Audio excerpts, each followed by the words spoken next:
उस जगह तक पहुंचने में जहां आपको अपनी डिग्री के मुताबिक जॉब मिले, और ज़रूर मिल जाएगी, लेकिन शुरू के 1-2 साल आपको कहते हैं ना कष्ट काटनी होगी। उस पीरियड के लिए तैयार रहें। आपको ऑड जॉब्स भी करनी होंगी, आप सब कुछ करेंगे, लेकिन फिर मेहनत का फल अल्लाह ताला ज़रूर देता है। जैसे जब अपने मुल्क में आप होते हैं, आप ये समझ लें कि आप राइट हैंड से सारे काम करते हैं। जब आप वहाँ माइग्रेट करेंगे तो आपको लेफ्ट हैंड से सारे काम करने हैं। जस्ट एक दफ़ा आपको सेल्स का तजुर्बा हो जाए तो आप कभी किसी और फील्ड में नहीं जाएंगे, और सेल्स का बंदा कभी बेरोजगार नहीं रहता। आज मेरे साथ एक बहुत इंस्पायरिंग पर्सनालिटी मौजूद हैं, जो कि ना सिर्फ आजकल की यूथ बल्कि ऐसे लोग जो अपना खुद का बिजनेस सेटल करना चाहते हैं या कनाडा जाना चाहते हैं, उनके लिए भी एक बेहतरीन मिसाल है। तो बगैर वक्त ज़ाये के आपको मिलवाते हैं सर शम्सुर रहमान से। अस्सलाम वालेकुम सर, कैसे हैं आप? वालेकुम अस्सलाम, और thank you very much for inviting. अरे नहीं sir, thank you so very much to you for joining us. तो मैं बगैर ताख़ीर के, क्योंकि हमारी आवाम जो है इस तक बहुत ज़्यादा क्यूरियस है जानने के लिए, कि आप थोड़ा सा बताइए अपने बारे में, अपने इंट्रोडक्शन के बारे में, कि आपने कैसे स्टार्ट किया, आप कनाडा से पहले पाकिस्तान में क्या कर रहे थे, वहाँ पर आप क्या कर रहे हैं। और थैंक यू वेरी मच। लंबी स्टोरी है, I'll try to cut it short. Yeah, we are all ears. Thank you. मेरा ताल्लुक बेसिकली पेशावर से है। अच्छा। और मैं पश्तो स्पीकिंग हूँ। मैंने पाकिस्तान में अपने करियर का आगाज़ किया था फार्मास्यूटिकल इंडस्ट्री से। ओके। और उस वक्त उसका नाम था अपजॉन पाकिस्तान। बाद में वो मर्ज हो गई फाइज़र में, फाइज़र फार्मास्यूटिकल्स। तकरीबन 5 साल जॉब करने के बाद मैंने सोचा कि मुझे अपना काम करना चाहिए, तो मैंने ख़ुद का इसी का फार्मास्यूटिकल मार्केटिंग का बिज़नेस शुरू कर दिया। तो 2008 तक मैं यही करता रहा। फिर 2008 में मैं चला गया कनाडा, माइग्रेट कर गया, और वहाँ मैंने कुछ पढ़ाई की। रेस्टोरेंट और एंड होटल मैनेजमेंट का मैंने वहाँ से डिप्लोमा किया। फिर इसी दौरान 1 साल गुजरने के बाद मैंने अपनी फैमिली को भी बुला लिया।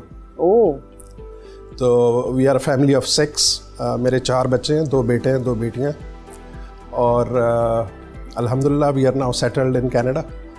और वहाँ मेरा अपना मार्केटिंग का बिज़नेस है, लेकिन प्रोडक्ट कुछ चेंज हो गई है। अब मैं वहाँ पे हूँ प्रोमोशनल प्रोडक्ट डिस्ट्रीब्यूटर। ओके। तो जो भी जिन लोगों को ब्रांडिंग की ज़रूरत होती है या वो कोई प्रमोट करना चाहते हैं अपने बिज़नेस को, so we have the largest promotional product bank, जो ऑनलाइन स्टोर है हमारा। अल्हम्दुलिल्लाह उसमें 1000 से ज़्यादा प्रोडक्ट हैं, और ओंटारियो का जो प्रोविंस है जिसमें हम रहते हैं, उसमें इतनी बड़ी वेबसाइट या वेब कलेक्शन प्रोमोशनल प्रोडक्ट्स की और कोई नहीं है। ओह, व्हिच इज़ सो अमेजिंग, माशाल्लाह सर। अच्छा, मैं अब थोड़ा सा जानना चाहूँगी कि आप वहाँ पाकिस्तानी कम्युनिटी के लिए काफ़ी ज़्यादा एक्टिव रहते हैं, तो आप वहाँ पाकिस्तानी कम्युनिटी के लिए स्पेशली क्या करते हैं? हम चाहते हैं, हम जो करते हैं वी स्प्रेड स्माइल्स। तो 2 साल तक मैं वहाँ एक शो करता रहा। That was a reality show, उसका नाम था इनाम घर कनाडा। सही। फिर उसमें क्या होता है कि ऑडियंस आती है, लोग लाइव बैठे होते हैं हमारे पास, और हम उनसे कुछ क्वेश्चन आंसर, कुछ गेम्स, कुछ इनामात, तो लोग काफ़ी इन्जॉय करते हैं उसको। डिफरेंट जो हमारा GTA है, सारे GTA से लोग आते हैं हमारे पास और उसमें शिरकत करते हैं और इनामात जीतते हैं। फिर डिनर करते हैं। डिनर के बाद फिर हमारा म्यूज़िकल कॉन्सर्ट होता है, जिसमें पाकिस्तानी टैलेंट ज़्यादा होता है। वहाँ का जो लोकल टैलेंट है हम उनको चांस ज़्यादा देते हैं। वहाँ के लोग बहुत ज़्यादा रूट से अटैच्ड होते हैं, तो वो तो बहुत ज़्यादा एंजॉय करते हैं। तो सर, ये इनाम घर का आपके ज़हन में कैसे आया ये concept? It's basically inspired by नीलाम घर, यस, वेरी फेमस, जो लेजेंडरी तारिक अजीज जिसको करते थे। थोड़ा बहुत बस उससे आइडिया था। तो आप उसे होस्ट खुद करते हैं? मैं खुद होस्ट करता हूं। अरे क्या कहने। अच्छा सर, मैं जानना चाहूँगी कि जो लोग कनाडा आ रहे हैं या आना चाह रहे हैं, वो वहाँ पर किस टाइप की हर्डल्स या किस टाइप की स्ट्रगल्स को एक्सपेक्ट कर सकते हैं बिजनेस के या जॉब ढूंढने के हवाले से? That's a very good question. और हमसे अक्सर लोग पूछते हैं कि हमें जाना चाहिए कि नहीं जाना चाहिए, या हम जाएंगे तो हमें जॉब्स ईजीली मिल जाएंगी। तो मैं आपको बताऊं कि जो कनाडा आज से 10 साल पहले था या 5 साल पहले भी था, आज वो कनाडा नहीं है वैसा। चीज़ें बहुत मुश्किल हो गई हैं वहाँ पे, और ख़ुसूसन हाउसिंग बहुत महंगी हो गई है। अगर आप ख़रीदते हैं घर रेंट पे या रेंट पे लेते हैं, दोनों सूरतों में बहुत महंगाई हो गई है, वेरी एक्सपेंसिव। और हमें ये भी सुनने में आया है कि हमारे पड़ोसी मुल्क के लोग आके वहाँ पे रहते हैं और 30-30 लोग एक बेसमेंट में रह रहे होते हैं। My goodness. तो और पाकिस्तानी स्टूडेंट्स को भी यही मसला है, वो भी आते हैं तो बेशुमार जो लोग एक बिगनर घर है में उसके पटा पास जॉब नहीं है, जो स्ट्रगलिंग पीरियड में वहाँ पर रिहाइश अफोर्ड कैसे करेगा? बहुत महंगा है। लेकिन having said that still sky is the limit. जितनी आप मेहनत करेंगे आप उतना जल्द स्टैब्लिश हो सकते हैं। एक थोड़ा सा यहाँ से जो लोग आते हैं उनको थोड़ा सा वो चेंज करना होगा कि जैसे जब अपने मुल्क में आप होते हैं आप ये समझ लें कि आप राइट हैंड से सारे काम करते हैं। जब आप वहाँ माइग्रेट करेंगे तो आपको लेफ्ट हैंड से सारे काम करने हैं। जस्ट एन एग्जाम्पल, यानी इतनी मुश्किल हो जाती हैं चीज़ें, तो आप तैयार रहें हर किस्म की मुश्किलात के लिए। और बेस्ट ये है कि आप जब वहाँ आते हैं तो कोई स्किल सीख के आएँ। सिर्फ MBA कर लेना काफ़ी नहीं है या सिर्फ MA इकोनॉमिक्स कर लेना काफ़ी नहीं है। फिर वो एक पीस ऑफ पेपर रह जाएगा ना। एग्जैक्टली। कुछ सीख के आप आइए, जैसे कोई छोटा मोटा कोर्स कर लें, कोई प्लम्बिंग का कोर्स कर लें, कोई हैंडीक्राफ्ट का कुछ कर लें, कुछ सीख के आएँ ताकि वहाँ आते ही वहाँ जो ब्लू कॉलर जॉब्स है ना वो बहुत ज़्यादा हैं। तो इनिशियल डेज में ये चीज़ें आपको बहुत हेल्प करेंगी। एग्जैक्टली। और उनको काम भी राइट अवे मिल जाता है। लेकिन MBA डिग्री जिसके पास है उसको शायद बहुत देर लगेगी। तो उस जगह तक पहुंचने में जहां आपको अपनी डिग्री के मुताबिक जॉब मिले, और ज़रूर मिल जाएगी, लेकिन शुरू के 1-2 साल आपको कहते हैं ना कष्ट काटनी होगी। उस पीरियड के लिए तैयार रहें। आपको ऑड जॉब्स भी करनी होंगी, आप सब कुछ करेंगे, लेकिन फिर मेहनत का फल अल्लाह ताला ज़रूर देता है। तो सर आप थोड़ा सा बताएं, आपको इनिशियल डेज में वहाँ क्या हर्डल्स फेस करनी पड़ी? मुझे ऑफ कोर्स एक तो ये है कि वी वर फैमिली ऑफ 6, घर भी पैसे भेजने हैं, अपना भी वहाँ पर देखना है, ये पड़ा। तो मैंने शुरू में कन्वीनियंस स्टोर में काम किया था चंद महीने। उसके बाद फिर एक ऑटोमोटिव कंपनी में मुझे जॉब मिल गई। तो वो मेरी समझ लें सेल्स जॉब मेरी आइडियल जॉब होती है। मैं हमेशा से सेल्स में रहा हूँ। सेल्स सबसे मुश्किल काम है करना, किसी सबसे को मुश्किल कर है लेना कि कोई आपसे आपका प्रोडक्ट ले ले। सबसे मुश्किल है। लेकिन मैं आपको बताऊं, एक दफ़ा आपको सेल्स का तजुर्बा हो जाए तो आप कभी किसी और फील्ड में नहीं जाएंगे, और सेल्स का बंदा कभी बेरोजगार नहीं रहता। प्रोडक्ट बदल सकती है but you will never be jobless.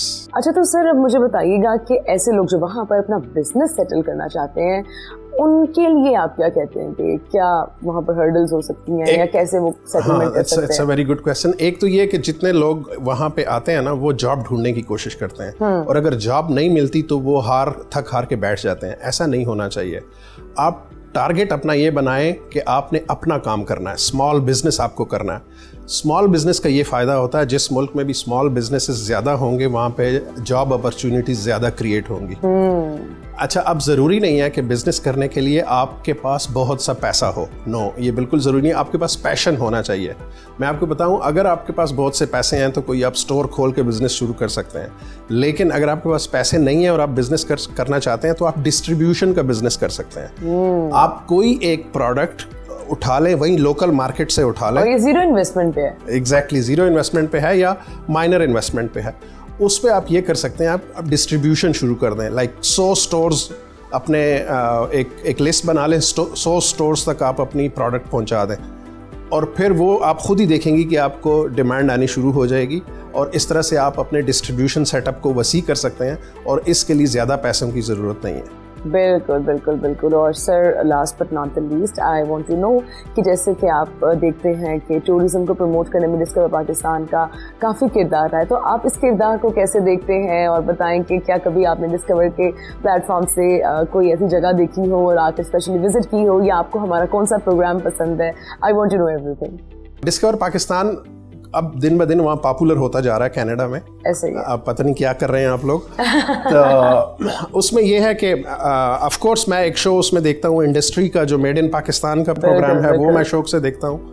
दूसरा एक जिसमें आप नई नई जगह दिखाते हैं, तो मैंने एक्चुअली एक शो देखा और उसमें उन्होंने दिखाया था सिरी पाए। जी बिल्कुल। तो वो मैंने वहाँ से टारगेट किया था कि जब मैं पाकिस्तान आऊँगा तो मैं यहाँ ज़रूर जाऊँगा, और वो आपके शो के थ्रू मुझे इन्फॉर्मेशन मिली, एंड इट्स वेरी गुड। आप उसको जारी रखिए और इसको बढ़ाइए, इट्स वेरी गुड। अरे सर, हम दिन रात अब इसी मिशन पर लगे हैं, क्योंकि हमें पता है कि जो हमारे पाकिस्तानी बहन भाई बाहर ममालिक में बैठे हैं वो बड़े शौक से देखते हैं, अपनी रूट्स से कनेक्टेड फील करते हैं whenever they see discover Pakistan.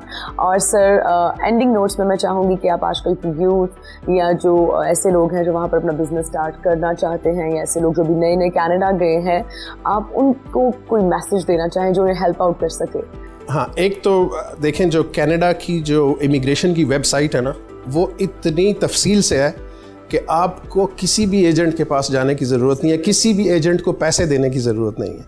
जब भी आपको कोई कहे कि यार आपको हम वीज़ा लगवा देंगे, तो मैं आपको बता दूं वीज़ा कभी भी पैसों से नहीं लगता। इसके पीछे आप तैयारी कीजिए, वेबसाइट से इंफॉर्मेशन लीजिए, अपनी इंग्लिश को इम्प्रूव कीजिए।